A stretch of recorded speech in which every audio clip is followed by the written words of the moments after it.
En Capital Radio, Metaempresas, con Andrés Arenas. Bienvenidas, bienvenidos una vez más a tu programa Metaempresas Incorporated.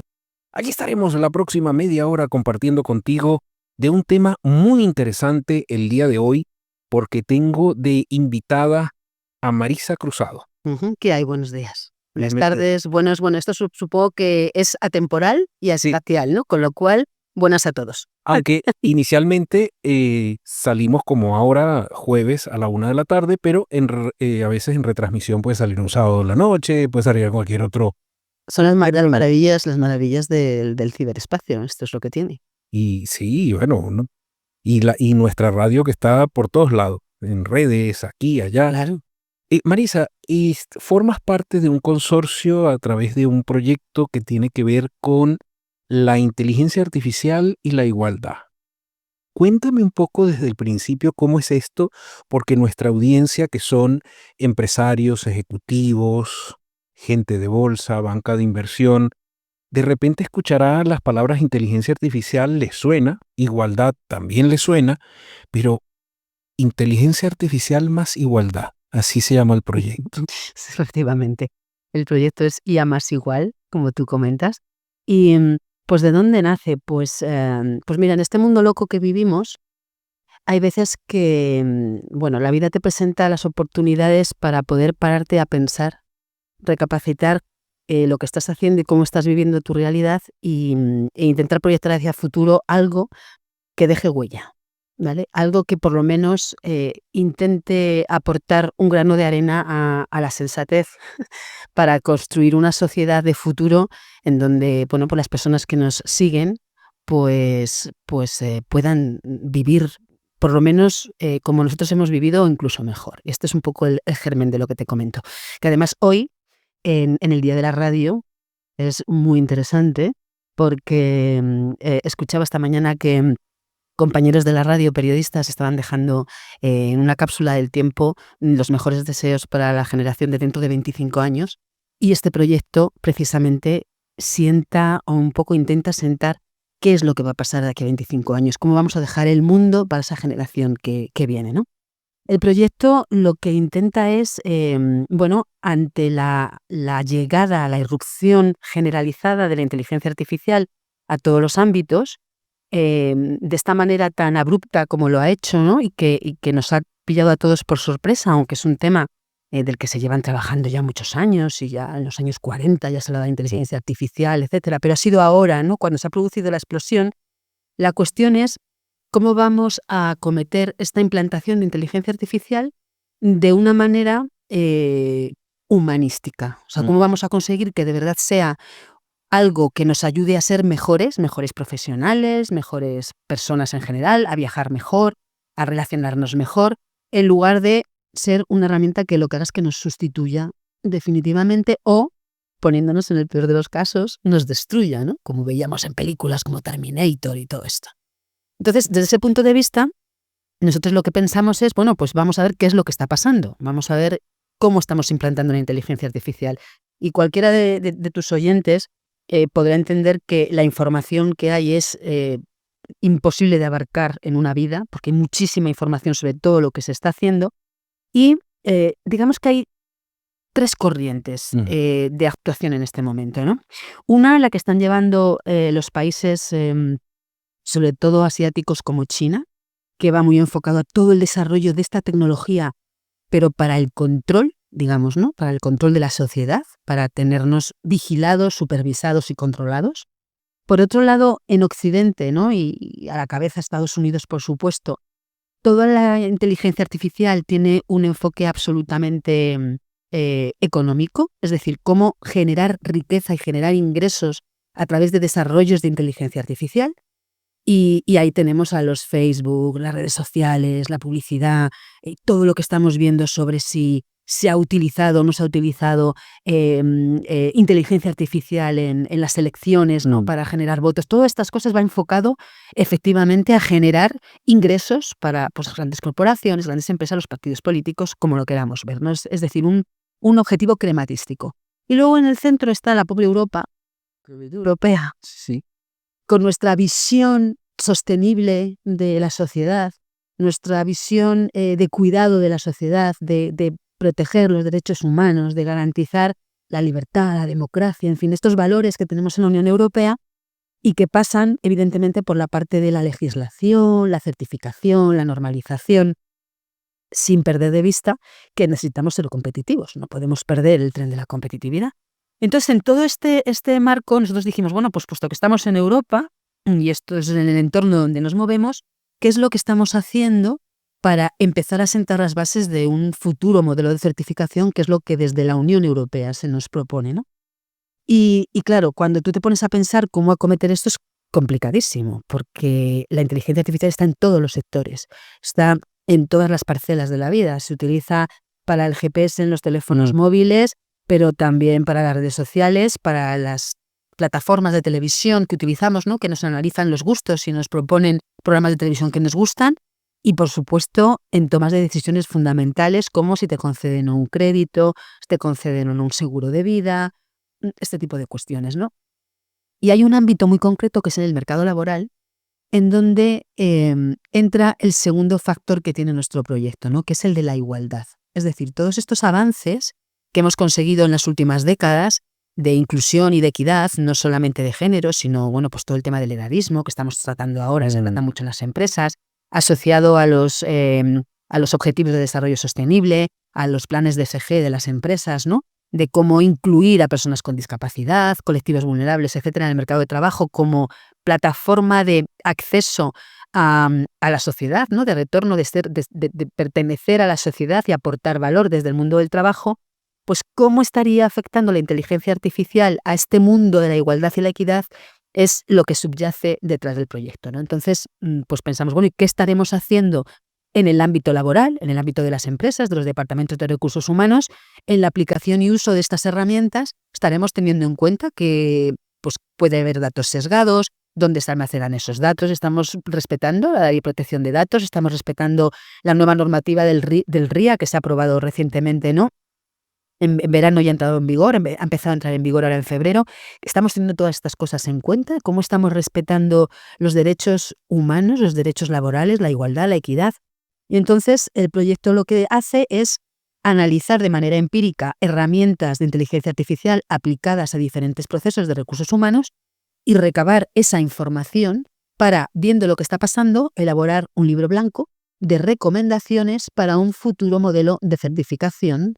Es decir, sabiendo lo que está pasando, podremos ayudar a establecer pues ese sistema de normalización y certificación que vendrá posteriormente y que, por supuesto, tendrá que estar pues, realizado pues, por una ENOR o por una entidad de certificación para elevarlo a norma UNE o a norma ISO o a lo que corresponda en su momento, ¿no?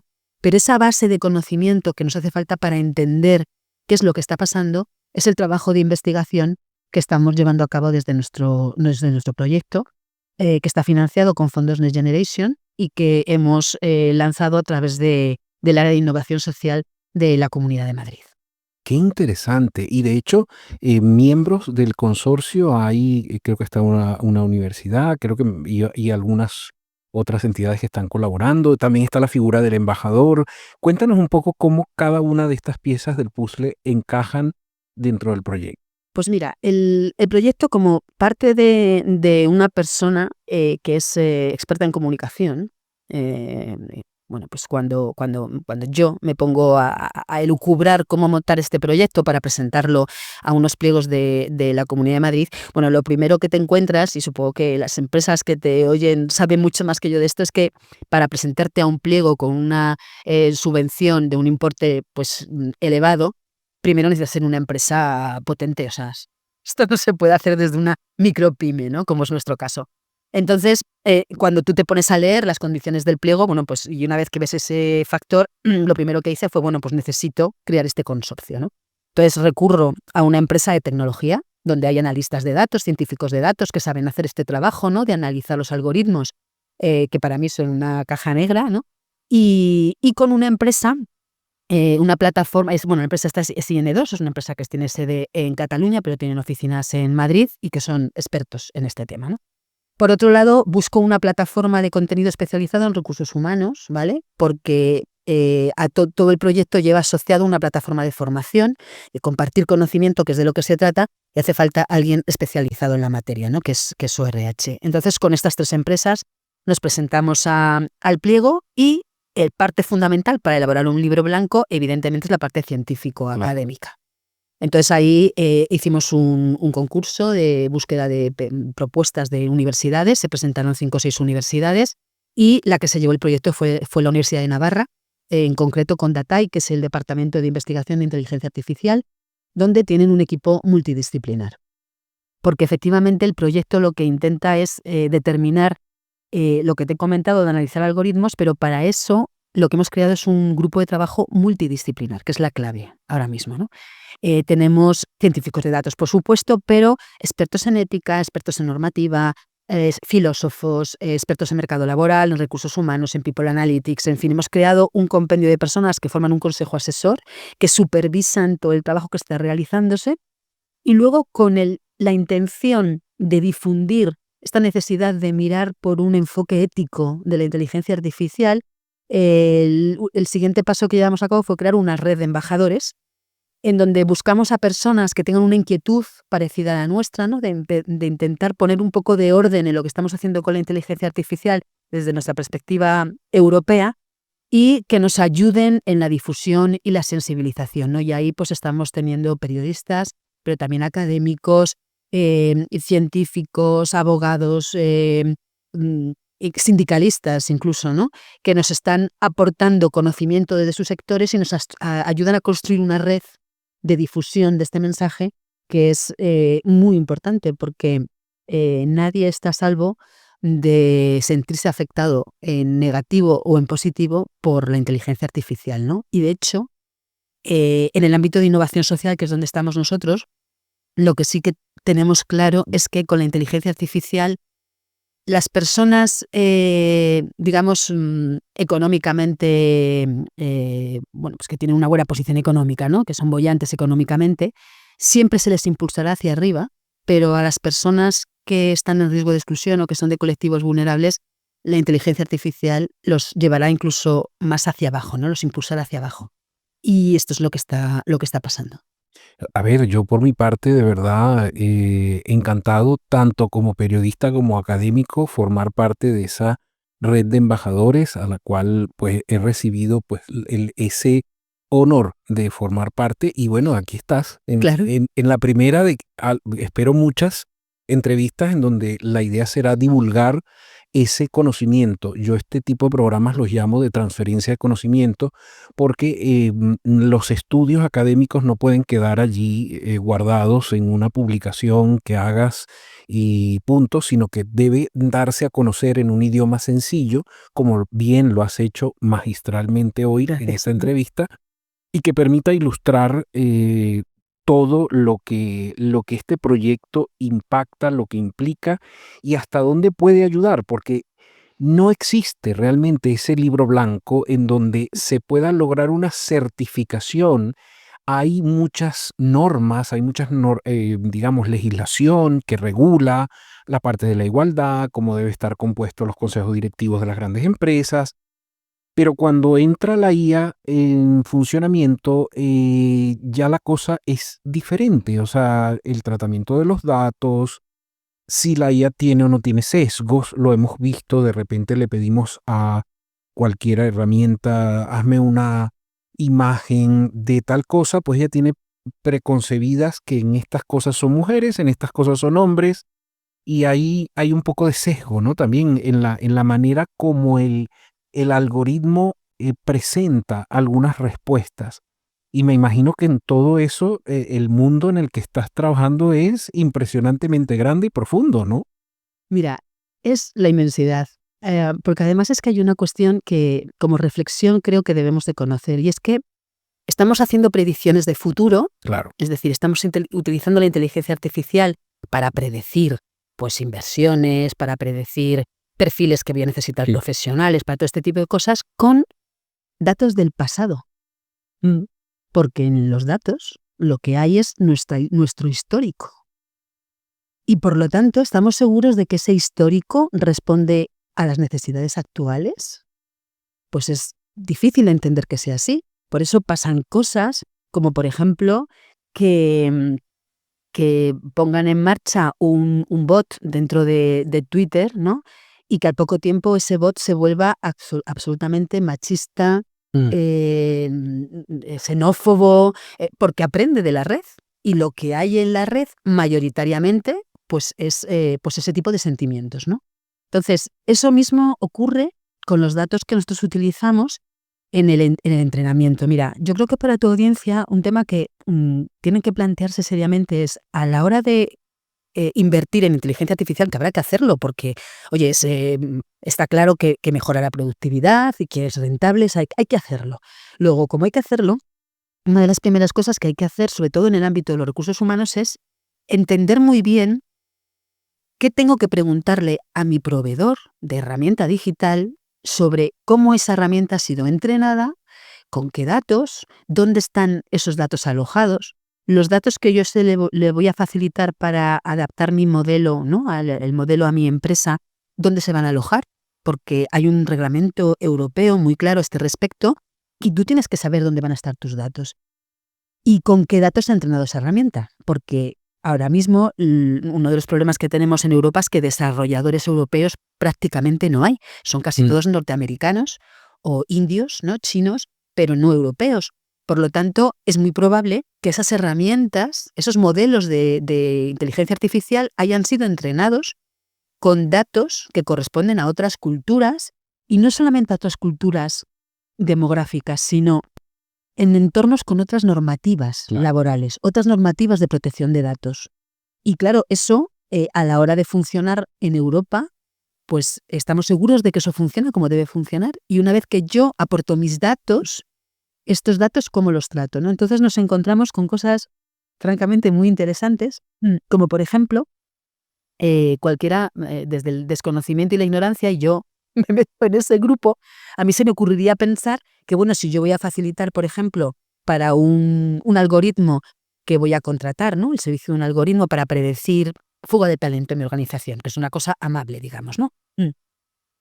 Pues puedo pensar, bueno, pues para adaptar ese algoritmo a mi modelo con los datos de mi organización, como yo no quiero que haya sesgos de género, pues voy a evitar o a eliminar del entrenamiento del algoritmo los datos de género de mi plantilla, que entiendo que no afecta. Bien. Pero sí que tengo que tener en cuenta una serie de parámetros que ese algoritmo va a medir para identificarme perfiles en posible fuga que se van a ir de la organización y yo no quiero perderlos, ¿no? Entonces, bueno, pues empiezo a valorar qué factores puedo meter en ese modelo. Y, por ejemplo, meto en el modelo el factor distancia. El factor distancia del centro de trabajo a la residencia de los empleados puede ser un factor que haga que la gente quiera irse. Meto otros factores, por supuesto, pues salariales, de formación, de clima, de valoraciones incluso de número de hijos. En fin, puedo meter una serie de datos para ir viendo a ver pues según cómo son las personas, cómo se me van o cuándo se me van a ir de la organización. Liderazgo interno de la empresa. Liderazgo interno, los jefes, exactamente, todos esos factores los meto, pero yo elimino el género porque quiero ser cuidadoso, ¿no? Bien. A poco que te pares a pensar, el tema de la distancia del centro de trabajo al hogar afecta principalmente a las mujeres, que somos las que atendemos a la familia, ¿no? Las que utilizamos principalmente los medios de transporte públicos, los hombres utilizan más el coche privado, las mujeres más el transporte público, y por lo tanto parece, ¿no?, lógico pensar que la distancia influye también por el tema de género, con lo cual si yo he eliminado el género de ese modelo, estoy segura que va a funcionar bien esa predicción que me va a hacer el algoritmo, porque quizá no estoy entrenando bien el modelo, estoy siendo demasiado purista y no estoy entendiendo bien cómo aprende la inteligencia artificial. Porque si le elimino el factor género no lo va a tener en cuenta en ningún momento para nada. Claro. Porque la inteligencia artificial no es tan inteligente como podamos pensar. Claro. Estos son el tipo de cosas que nosotros nos estamos encontrando que pasan en los tratamientos de los modelos, ¿no? O, por ejemplo, el tema de la normativa, que es una de las, digamos, cuestiones más críticas, ¿no? En el uso de la inteligencia artificial, pues lo que está haciendo es que haya veces que, por evitar conflicto sindical o porque no se pueda utilizar el uso de la herramienta o la implantación de una herramienta como elemento de negociación por los sindicatos en el convenio o lo que sea, pues la empresa decide pasar un poco de puntillas y no informar a los empleados que va a utilizar la herramienta de inteligencia artificial ni a los representantes de los trabajadores tampoco, ¿no? Esto es una exigencia de la normativa del RIA, del nuevo reglamento de inteligencia artificial, ¿no? Pero, bueno, como de momento no hay sanciones, como de momento se está empezando a aplicar, pero no hay un rigor y no hay una certificación, pues nos pasamos por encima, ¿no? Estas son las cosas que nos estamos encontrando. Marisa, yo creo que esto da para muchos programas. Hoy se nos ha ¿Ya? acabado el tiempo. Mira qué rápido, sí, media hora pasa volando. Marisa Cruzado, la directora general de este proyecto maravilloso de IA más igual, invitada de nuevo. Muchas gracias. Quedan temas. Temas. He estado en el Parlamento andaluz, tuve una comparecencia esta semana ante el Grupo de Inteligencia Artificial, también muy interesante, porque el tema de los datos es otro melón. Sí, estoy segura que tú conoces. Claro que sí. Hay que abrirlo. Vamos a seguir con este tema. Por ahora terminamos este programa, pero habrá una segunda, tercera parte. En el supercontrol del audio, mi buen amigo Jorge Zumeta. Marisa, gracias. Muchísimas gracias, embajador.